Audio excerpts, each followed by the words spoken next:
Hello दोस्तों, आपको हमारे YouTube चैनल कंप्लीट शिक्षा पर स्वागत है।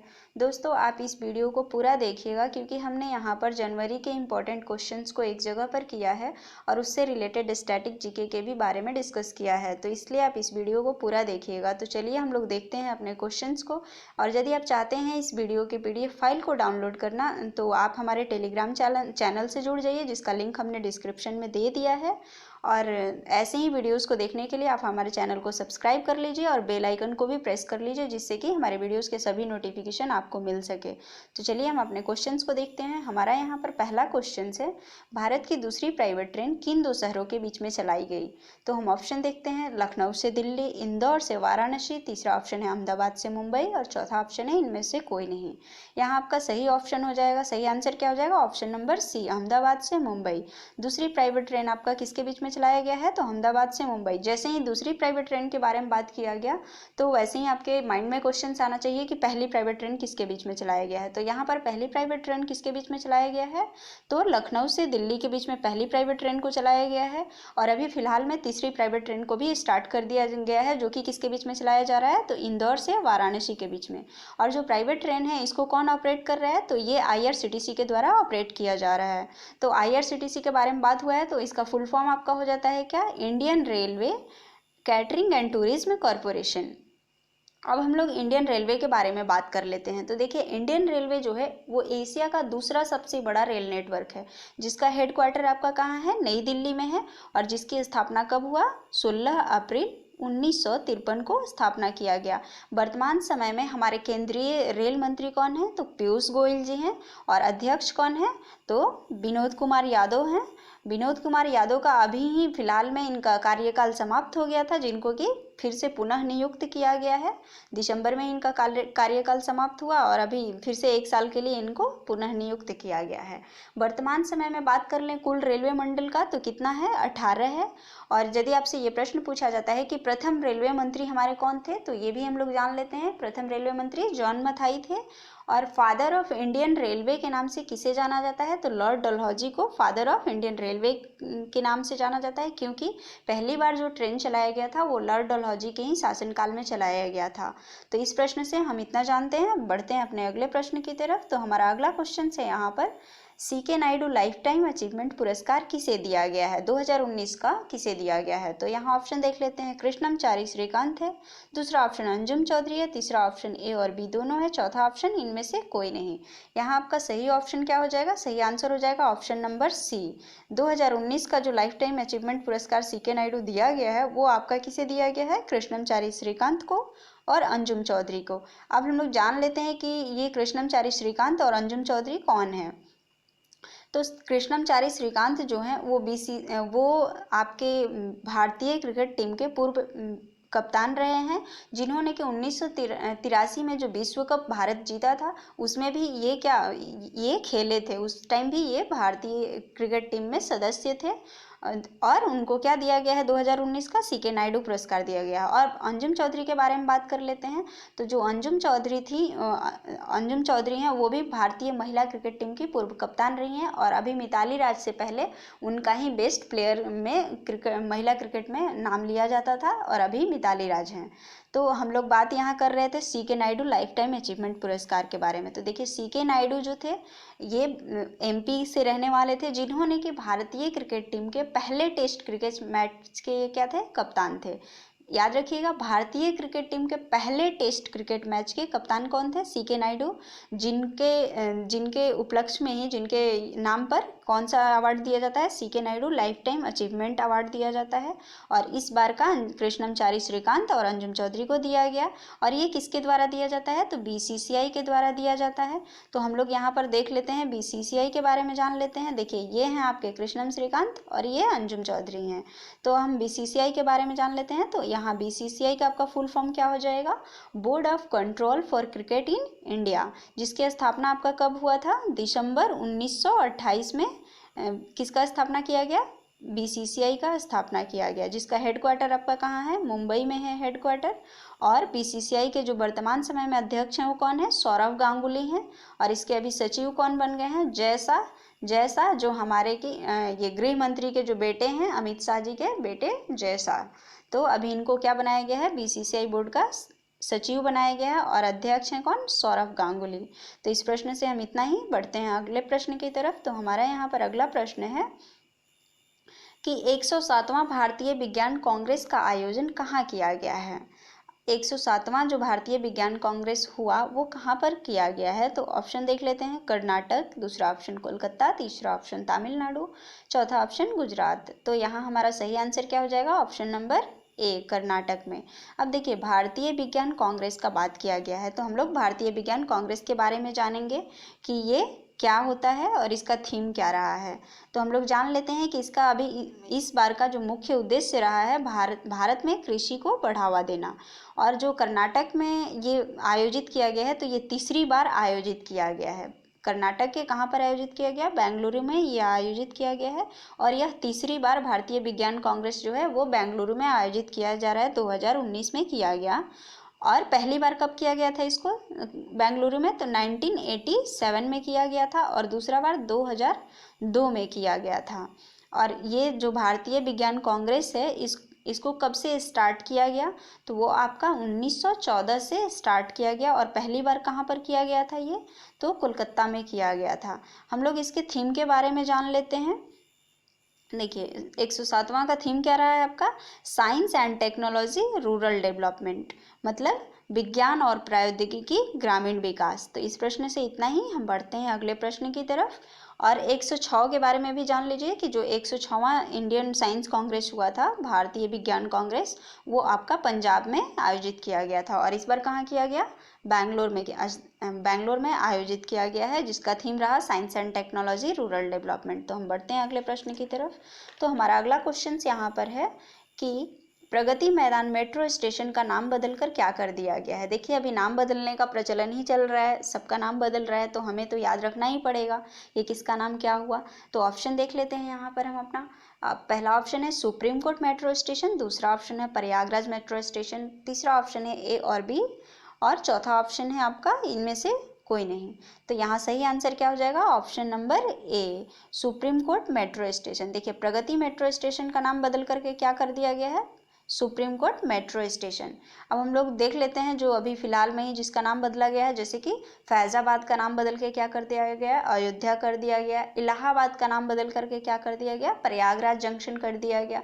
वुलर द्वीप का नाम बदल के आपका एपीजे अब्दुल कलाम द्वीप कर दिया गया। तो अभी सबका बदला ही जा रहा है, जैसे मुगल सराय का दीनदयाल उपाध्याय कर दिया गया है। तो ऐसे बहुत सारे हैं जिनका कि नाम बदला जा चुका है, तो जो इम्पोर्टेंट है आप उसे याद रखिए। और हम बढ़ते हैं अगले प्रश्न की तरफ। तो हमारा अगला क्वेश्चन है, रेलवे सुरक्षा बल आरपीएफ का नाम बदलकर क्या कर दिया गया है। अब देखिए, यहाँ पर भी सेम ही क्वेश्चन आ गया, नाम बदलने वाला ही। तो यहाँ पर है कि रेलवे सुरक्षा बल आरपीएफ का नाम बदल करके क्या कर दिया गया है। तो हम लोग बात कर लेते हैं ऑप्शन का। तो ऑप्शन नंबर ए में है आपका भारतीय रेलवे सुरक्षा बल, दूसरा ऑप्शन है भारतीय रेलवे सुरक्षा बल सेवा, तीसरा ऑप्शन है ए और बी, चौथा इनमें से कोई नहीं। यहाँ आपका सही ऑप्शन जो होगा वो क्या हो जाएगा, ऑप्शन नंबर बी हो जाएगा आपका सही आंसर। और क्या हो जाएगा, भारतीय रेलवे सुरक्षा बल सेवा। किसका नाम बदल के कर दिया गया है, आरपीएफ का। रेलवे सुरक्षा बल का नाम बदल करके क्या कर दिया गया, उसमें भारतीय जोड़ दिया गया और सेवा जोड़ दिया गया। पहले क्या था, रेलवे सुरक्षा बल था सिर्फ, अभी क्या हो गया, भारतीय रेलवे सुरक्षा बल सेवा। तो इसके बारे में भी जान लेते हैं, आरपीएफ के बारे में जान लेते हैं। यहाँ बात आरपीएफ का हुआ है तो इसकी स्थापना हुई थी आपका 27 जुलाई 1984 का स्थापना हुआ था आरपीएफ का। और इसका जो हेड क्वार्टर है वो आपका है नई दिल्ली में। और ये किस मंत्रालय के अंतर्गत आता है, तो यह गृह मंत्रालय के अंतर्गत आता है। और गृह मंत्रालय, और अभी हमारे जो गृह मंत्रालय के गृह मंत्री कौन है, तो वो हैं आपके अमित शाह जी।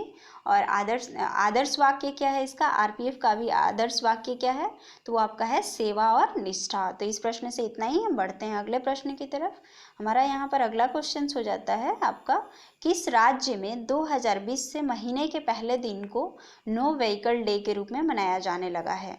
अब देखिए, ये प्रश्न आपके लिए इसलिए इम्पोर्टेंट हो जाता है कि कोई ऐसा राज्य है जो पहले दिन को, मतलब जैसे जनवरी हुआ तो 1 जनवरी को नो व्हीकल डे के रूप में मनाया जाएगा। हर मंथ के पहले वाले दिन को नो व्हीकल डे। इसका मतलब ये हुआ कि उस दिन जितने भी राज्य में जो सरकारी कर्मचारी होंगे वो क्या करेंगे, अपने निजी वाहन का उपयोग नहीं करेंगे, खुद पैदल चलेंगे, अपने ऑफिस तक पैदल ही जाएंगे। अपने ये फिट इंडिया जो मूवमेंट स्टार्ट हुआ था उसको बढ़ावा देने के लिए किया गया है। तो ये किस राज्य के द्वारा ये जो स्टार्ट किया गया है, किसके द्वारा किया गया है, किस राज्य के द्वारा? तो ऑप्शन देख लेते हैं हम अपना। ऑप्शन नंबर ए है राजस्थान, बी है गुजरात, सी है कर्नाटक और चौथा इनमें से कोई नहीं। तो ये किस राज्य सरकार द्वारा किया गया है? तो राजस्थान के राज्य सरकार के द्वारा किया गया है। ये क्या किया गया है? पहले दिन को किसी भी महीने के 2020 से पहले दिन को क्या मनाया जाएगा? नो व्हीकल डे, मतलब उस दिन कोई भी अपना निजी वाहन का उपयोग नहीं करेगा, पैदल ही जाएगा। तो बात यहाँ राजस्थान का हुआ है, तो हम राजस्थान के बारे में जान लेते हैं। तो राजस्थान के जो आपके मुख्यमंत्री हैं वो कौन है? अशोक गहलोत हैं। और यहाँ के जो गवर्नर हैं वो कौन है? राज्यपाल जो हैं कलराज मिश्र बन गए हैं।